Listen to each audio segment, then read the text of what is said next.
E aí, galera, paz do Senhor. Pra quem não me conhece, eu sou a Rebeca, faço parte aqui do Ministério Sopro Divino em Mauá, São Paulo, e também faço parte do projeto das pré-aulas que soltamos no canal todo domingo às 10. Nós estamos na lição 10 do segundo trimestre de 2024, então a segunda revista do ano de 2024.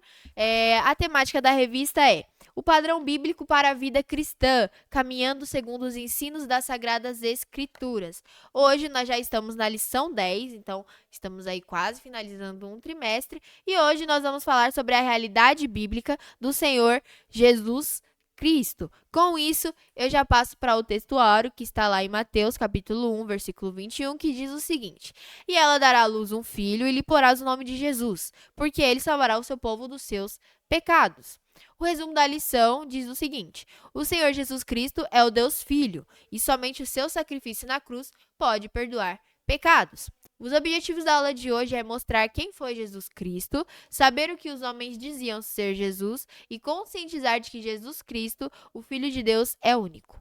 Então, a leitura bíblica em classe está localizada lá em Marcos, capítulo 14, versículo 58 ao versículo 64. Como nós sempre falamos, é muito importante que você leia os versículos, você faça a leitura bíblica em classe com os seus alunos, porque isso ajuda eles a se desenvolverem, também a conhecerem novas passagens bíblicas e eles conseguirem interpretar aquilo que a passagem está dizendo, porque nós temos a leitura bíblica em classe como o texto-chave para aquilo que vai ser desenvolvido durante a lição. Então é importante que vocês leiam para que eles consigam ir associando aquilo que eles leram lá no começo da lição, no começo da aula. Então hoje eu já vou aqui lendo uma parte que tem na revista que eu acho muito importante, que diz o seguinte: nessa lição estudaremos a respeito do homem mais importante que já viveu nesta terra, Jesus Cristo. As pessoas têm várias concepções a respeito dele. Muitos o veem como uma figura mitológica, um homem importante, um profeta, um professor de moral,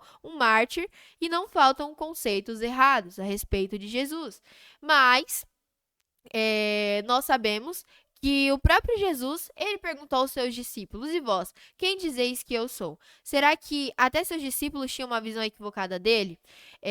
Com certeza, alguns somente compreenderam quem realmente era Jesus depois de sua morte e ressurreição. Jesus é o Filho de Deus que veio a este mundo com uma missão específica: salvar o que se havia perdido, o homem pecador. Então, nós sabemos que, assim, Jesus, ele se importa com o que nós dizemos que ele é, com o que nós pensamos a respeito dele.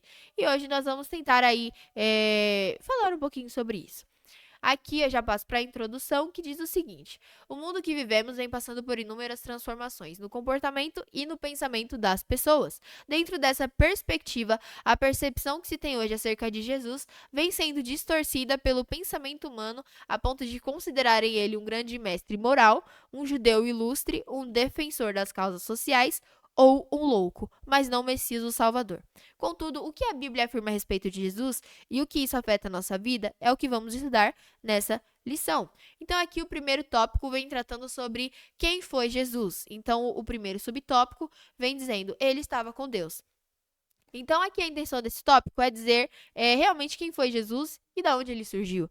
Então, nós sabemos que Jesus, ele é antes da criação, e antes que houvesse uma medida de tempo, Jesus já existia. Então, antes do tempo pudesse ser medido, Jesus já existia. Ele vem antes do tempo, ele vem antes da criação de tudo e de todas as coisas. Então, Jesus, ele não somente era e não somente é Deus, mas também estava com ele antes da criação e fez todas as coisas. E isso nós sabemos, está escrito lá em João, capítulo 1, versículo 3, que vem falando que ele era o verbo, no princípio era o verbo, e o verbo estava com Deus, e o verbo era Deus. Então, nós sabemos que Jesus é Deus, e ele estava com Deus antes ali da criação. É estranho falar que Jesus é Deus e estava com Deus, né? Mas é mais fácil você entender quando você pensa quando são um. Então, Pai, Filho e Espírito Santo. Mas você também consegue separá-los porque você consegue associá-los. Então, Jesus e Deus são um. Mas enquanto Deus estava ali criando o mundo, criando o universo e tudo que nele existe, Jesus estava com ele. Acredito que não ficou confuso, né? Para você que está me assistindo. Então, aqui o segundo subtópico vem falando sobre a vinda anunciada por profecias. Para que ninguém tivesse dúvidas, profetas hebreus receberam revelações divinas sobre a vinda do Cordeiro de Deus que tira o pecado do mundo. Se não houvesse revelação da parte de Deus, não havia profecia. Por isso o Senhor revelou ao profeta Isaías sobre o Messias. Então, nos Salmos também tem revelações sobre o triunfo e o sofrimento de Jesus Cristo. Era importante que tivesse essa profecia para que não houvesse dúvidas. Então, nós sabemos, e vamos falar disso um pouquinho mais para frente no próximo tópico, que aquela nação, a nação ali de Israel, a nação separada por Deus, eles foram curados da idolatria e eles precisavam e eles acreditavam em um único Deus. E para eles era importante que houvesse essas profecias, até porque eram passadas de geração em geração, e para eles aguardarem o mestre, eles tinham que ter uma profecia para que eles pudessem acreditar. Então tinha que vir de pessoas de Deus, então profetas que tivessem uma revelação divina para que eles conseguissem acreditar e se levar de gerações em gerações. Nós sabemos que naquela época não existia tantas facilidades como hoje, então não tinha papel, não tinha celular, não tinha essas coisas, então eles precisavam acreditar. E como eles acreditavam? Era o telefone sem fio, mas nesse caso não se perdia tantas informações. Então era algo que era passado de gerações em gerações. Então tinha uma profecia, tinha uma promessa, isso era passado e as pessoas aguardavam o nascimento do Messias e aguardavam o mestre que viria. E aqui nós passamos para o subtópico 3, nascido de uma mulher. Então, no século II, foi levantada uma heresia que dizia que Jesus não era humano, mas um espírito que parecia ter um corpo. Esse pensamento contradiz o nascimento, a morte e ressurreição de Cristo. Então, Jesus nasceu, se desenvolveu fisicamente como qualquer outra pessoa, teve uma profissão e então iniciou o seu ministério. Essa questão dessa linha de pensamento é uma contradição a tudo aquilo que nós acreditamos. Porque se Jesus não veio em corpo, se ele não veio como homem, por que ele morreria? O espírito não morre. Então, como ressuscitaria? O espírito, se ele não morre, ele não ressuscita. Como teria esse sacrifício vicário de Cristo? Se ele era um espírito, ele não teria um corpo, não teria por que ele morrer, ele não seria açoitado, não seria crucificado, porque ele era um espírito que parecia ter um corpo. Então, nós sabemos que Jesus nasceu de uma mulher, então ele teve um nascimento físico, como todos nós. Ele se desenvolveu, então ele cresceu, como passou de uma criança para um pré-adolescente, adolescente, foi um jovem, se tornou um homem. Então, assim como assim como você que nasceu, cresceu e se desenvolveu, também aconteceu com Jesus. Então, ele se desenvolveu fisicamente, então ele chegou à juventude, chegou à fase adulta e ele teve uma profissão. Então, Jesus, ele era carpinteiro. Ele se desenvolveu e a partir daí, com 30 anos, ele iniciou o seu ministério aí como Cristo. Então, nós sabemos que Jesus também vivenciou outras coisas com o Senhor, vivenciou outras coisas no templo. Com 12 anos ele já ensinava no templo, mas o início do seu ministério foi ali com 30 anos. Então, essa teoria não dá para ser levada em consideração porque ela aniquilaria todo o restante. Então era necessário que Jesus viesse em carne para que o sacrifício pudesse acontecer e para que nós pudéssemos ser restaurados à condição de filhos, então que nós pudéssemos ser reconciliados com o Pai. Como ele poderia ter esse sacrifício se ele fosse apenas um espírito que parecia ter um corpo? Não faz sentido, porque ela anula essa questão do nascimento, da morte e da ressurreição de Cristo. Passando aqui para o subtópico 2, vem falando quem dizem os homens que eu sou. Então, o primeiro subtópico diz quem dizem que eu sou. O próprio Jesus perguntou aos seus discípulos isso, e essa pergunta também é válida hoje para nós. Hoje, muito se debate sobre a identidade de Cristo, pois ela mostra quem ele realmente é para os cristãos e para os não cristãos.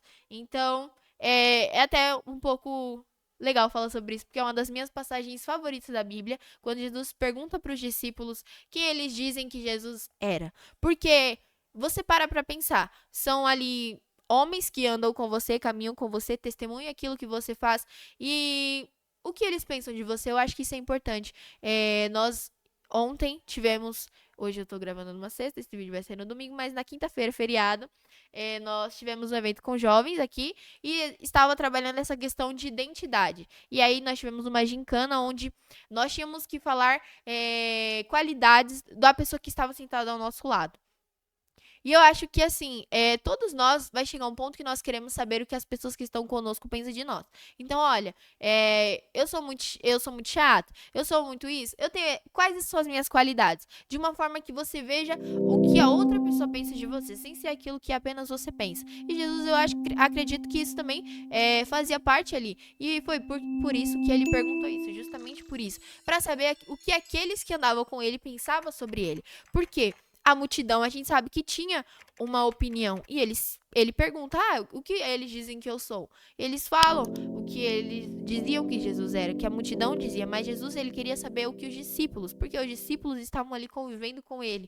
Então, os discípulos estavam perto dele, ouviam as parábolas, mas depois eles estavam lá ouvindo a explicação para eles, sabe? Algo muito mais íntimo com o Senhor. Eles estavam muito mais próximos de Cristo. Então é importante, eu acredito que justamente isso para Jesus saber o que eles pensavam o que os discípulos pensavam de Jesus. Então eu vou ler aqui uma parte que tem da revista que ela abre o tópico para os próximos tópicos. Então ela vai dar uma pincelada para o que vem aos tópicos a seguir. Que vem falando que no século XX um professor ex-ateu ele tá fazendo uma série de palestras ali no rádio.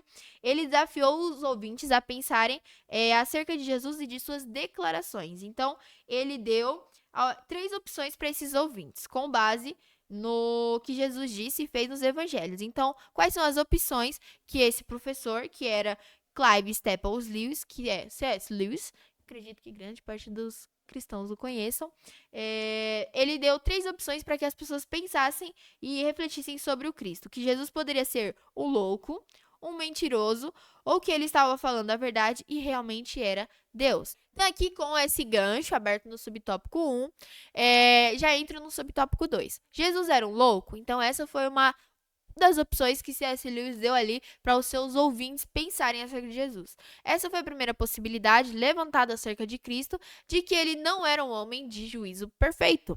Na verdade, ele seria um desequilibrado que acreditava ser alguém que ele não era. Se isso fosse verdade, então Jesus pagou com sua vida por seu desequilíbrio. Então, aqui, qual era a ideia principal? Olha, esse cara não batia bem das ideias, ele acreditava que ele era alguém, na verdade ele não era esse alguém, mas aí com isso a gente entra. Jesus acreditava que ele era o Cristo, ele era Deus. Se ele não era Deus, então ele morreu, deu sua vida por nada, apenas por um devaneio da sua cabeça.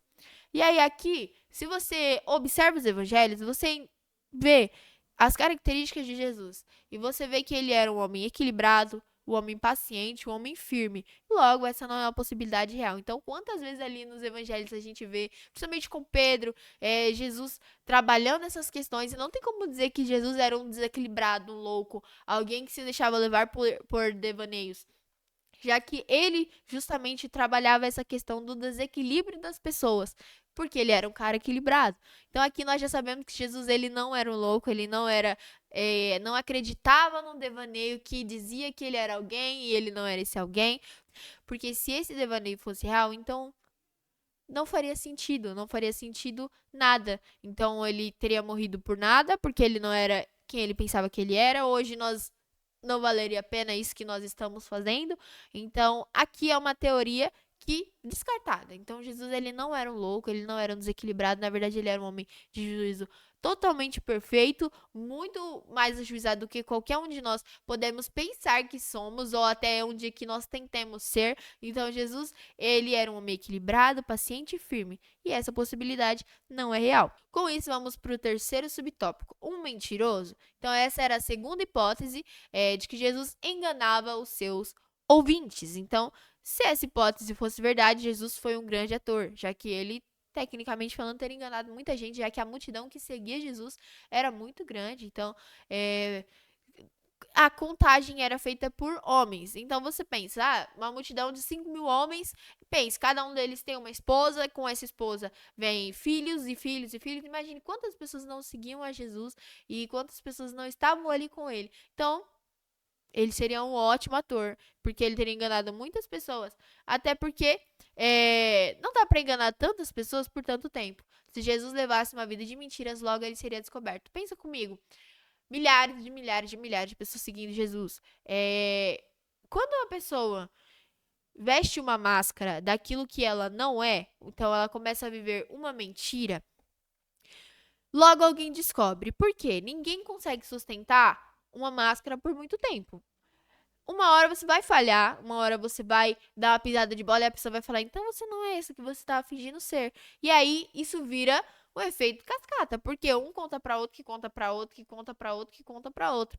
E nós sabemos que assim, referente à postura de Jesus, ninguém podia dizer que ele era um mentiroso. Então, na verdade, as pessoas criavam situações. Então, ali os religiosos tentaram armar situações para que Jesus se contradizesse, para que eles pudessem achar essa falha e usá-la contra Jesus, mas eles não encontraram. Então, aqui nós sabemos que é mentira isso daqui. Jesus também não era um mentiroso. Então, até porque Jesus abominava a mentira e confrontava os mentirosos. Logo, essa possibilidade não é real. Então, Jesus, inclusive, ele acusou os religiosos de seu tempo de serem mentirosos e de se acharem filhos de Deus, mesmo com o comportamento que eles tinham. Então, quem é o pai da mentira? É o diabo. Se Jesus ele é Deus, filho de Deus, o diabo não é Deus, então Jesus ele não tem como ser um mentiroso, porque ele seria filho do diabo. Jesus não é filho do diabo. Logo, nós sabemos, não tinha como Jesus ser um mentiroso, porque ele não daria para enganar todas aquelas pessoas. E Jesus, ele é filho de Deus. Filho de Deus, ele diz a verdade e compactua com a verdade. Quem tem pacto ou a mentira, a gente sabe quem é. E aqui eu já passo para o subtópico 4. Jesus era Deus? Então, Jesus ele exerceu seu ministério entre pessoas que viviam uma cultura moldada para crer em um único Deus. Por isso, aqueles milagres realizados, todas as maravilhas que Jesus fez e Jesus dizer que perdoava os pecados foi tido como uma blasfêmia. Aos olhos daquele povo, somente Deus poderia realizar isso. Então, por quê? O tempo que os hebreus, o tempo que os israelitas passaram na Babilônia, os ensinou que só existia um Deus. Então, a partir dali, eles jamais aceitariam acreditar num homem que dissesse ser Deus, a menos que ele desse provas de sua divindade pelo poder do Espírito. Então, a partir do momento que eles estiveram ali no cativeiro babilônico, muitas coisas aconteceram. Então, ali eles foram curados da idolatria. E a partir daí é onde entra a questão que eles precisavam que viesse um profeta da parte de Deus, que tivesse uma revelação divina e tivesse a promessa de que o Messias viria, para que eles pudessem acreditar. Porque eles precisavam de provas vindas do próprio Espírito, pelo poder do Espírito, para acreditar que Jesus seria Deus. Então, muitos viviam apegados à lei. Esses que viviam apegados à lei eram os que diziam que Jesus não podia realizar milagres, ele não podia dizer que seus pecados estão perdoados, porque eles não acreditavam que Jesus era Deus, embora tivesse a promessa. Então, você pensa comigo, tendo a promessa, tendo as profecias, ainda tiveram pessoas que não acreditaram. Então, as profecias, as promessas tinham essa importância para que as pessoas esperassem e acreditassem no Messias, quando ele viesse também soubessem discernir quem era o Messias. Nós sabemos que Jesus é Deus e tudo que ele realizou só comprova isso. É impossível dizer que Jesus era um louco ou um mentiroso. Então, tanto a possibilidade de Jesus ser um louco, então um homem que vivia através do devaneio, que acreditava ser alguém que ele não era, não é uma possibilidade, então isso descartamos. E também Jesus não era um mentiroso, porque quem é o pai da mentira é o diabo. Jesus ele abominava a mentira e ele jamais compactuaria com isso. Ele não seria um grande ator para enganar uma multidão. Na verdade, Jesus sempre compactou com a verdade. E aqui nós entendemos que Jesus é Deus. Então ele é filho de Deus, ele é Deus, então ele estava com Deus antes de que tudo existisse, então antes de que você fosse, sei lá, uma poeira do universo, então antes que você sequer, sabe, viesse, fulano vai nascer daqui tantos anos, antes disso, antes de seus pais, sei lá, te planejarem, Jesus já existia muito, muito, muito, muito antes disso. Então, nós sabemos que Jesus é Deus. Quem os homens dizem que eu sou? E hoje eu também gostaria de deixar essa reflexão para você. Às vezes nós nos deixamos levar pelo que os homens dizem que Jesus é. Então, se nós, como eu falei para vocês, tivemos uma palestra referente justamente à identidade e à identidade em quem nós somos em Cristo Jesus, às vezes nós paramos só a pensar em quem eu sou, eu, Rebeca, sou, e nós não pensamos em também quem Jesus é. Dessas passagens que eu falei, que é uma das minhas favoritas da Bíblia, é porque eu gosto de pensar exatamente isso. O que eu diria de Jesus se alguém me perguntasse? Isso é algo que a gente tem que ter na ponta da nossa língua, porque a gente pode ser questionado sobre isso no nosso dia a dia. Alguém virar pra você e falar: "Ah, você é cristão?" Sim. E quem Jesus é pra você? Sabe? Eu gostaria que hoje você também refletisse dessa forma. O que eu teria pra dizer sobre Jesus, sobre quem ele é? Porque é importante que nós tenhamos uma concepção de Jesus com base, lógico, na palavra do Senhor. Porque vem muitas informações, nós estamos numa era digital, somos bombardeados por informações, somos bombardeados por opiniões de pessoas diversas, pessoas que têm uma semelhante a nós, ou uma muito diferente, ou uma que diverge totalmente daquilo que a gente acredita. E quando nós não criamos a nossa opinião pautada na palavra do Senhor e no nosso relacionamento com o Senhor, nós podemos correr o risco de ser levados pelas opiniões alheias. Então eu também gostaria de que você pensasse, sabe? Quem eu diria que Jesus é? E você, professor, levasse isso para sua sala também. Porque é importante que nós tenhamos uma concepção sobre quem Jesus é, lógico, e volta aqui a deixar claro pautada na palavra do Senhor, não é só sobre o que eu penso de Jesus. Não, tem que ter uma base, você tem que olhar com os olhos baseados na palavra do Senhor e também no seu relacionamento com ele. Mas é importante que você tenha e construa a sua própria opinião, pautada na palavra e em Deus, porque assim você não vai ser levado pelas opiniões alheias aí do mundo. E aí aqui eu já passo pro tópico 3, que é porque Jesus é único. Então aqui eu já venho para o subtópico 1. Só ele pode nos trazer a salvação e nos transformar. Então, nós sabemos que a salvação, ela transforma o ser humano. Então, quando nós vemos o testemunho da palavra de Deus sobre a transformação das pessoas que conheceram Jesus, nós somos confrontados a perceber a mudança que isso trouxe à vida de cada uma dessas pessoas. Só o poder de Deus pode transformar uma pessoa que tem um encontro com Jesus. Então, aqui até vem falando sobre Pedro, que Pedro ele foi interrogado pela liderança judaica sobre o milagre que ele fez ali através do poder do Espírito. Ele recebeu o Espírito Santo, então ali, Atos 2, houve o batismo com o Espírito Santo. E aí, Pedro, ele realiza um milagre, ele vai ser questionado. E aí ele fala que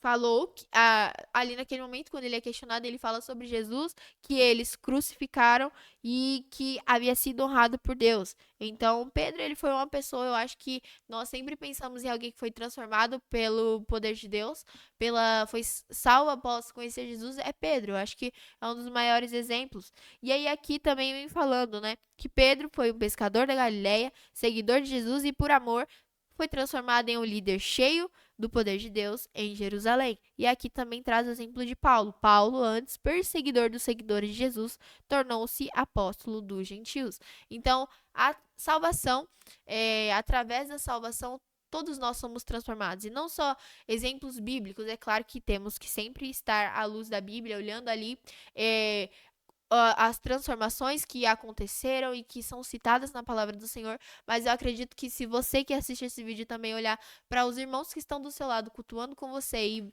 o que você sabe o testemunho, que eles contam o testemunho, você vê a transformação do Senhor. A partir do momento que Jesus entra na vida de alguém, ele transforma numa nova pessoa. Tem pessoas que você olha e você fala, cara, o que aconteceu com você de tão diferente que a pessoa tá. Então, não só o modo de se vestir, não isso, sabe?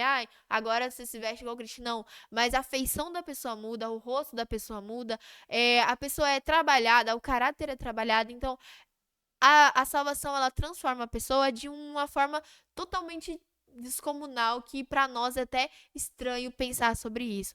E esse é um poder que só vem de Deus. Então, só Deus pode transformar uma pessoa que tem esse encontro com Jesus. Então, a partir do momento que você encontra Jesus, você é transformado pelo poder de Deus. E aqui nós passamos já para o subtópico 2, que é o último tópico dessa lição, que diz: só ele nos concede seu Santo Espírito.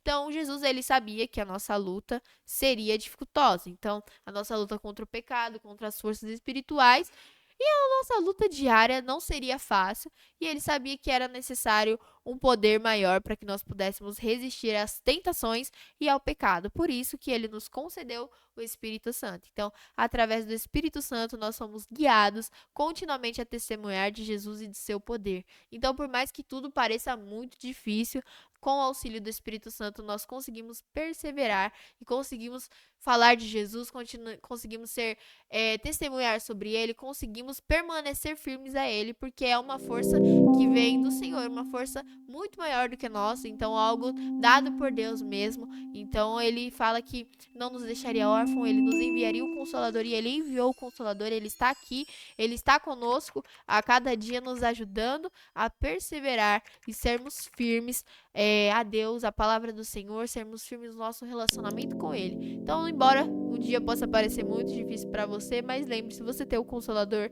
que foi deixado pelo próprio Deus, pelo próprio Pai, pelo Filho, e ele está aí com você, tá bom? E aí aqui nós passamos para a conclusão, que fala o seguinte: não se pode pensar no cristianismo sem que Jesus seja mencionado, pois ele é a origem da fé cristã.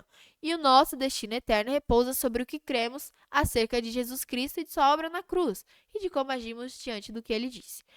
Por mais que isso pareça ser exclusivista aos olhos de quem defende o politicamente correto, Jesus deixou claro que só ele é o caminho para se chegar a Deus. Só o cristianismo, mediante os evangelhos, apresenta o Messias enviado por Deus para reconciliar o homem com ele. Então nós somos reconciliados, fomos reconciliados ao Pai, a Deus, por meio do Filho. Então, por meio do Messias que veio, o Cordeiro de Deus que tira o pecado do mundo, então o sacrifício vicário dele, o sangue dele foi o preço que comprou a nossa salvação, que comprou a nossa chance de sermos reconciliados com o Pai.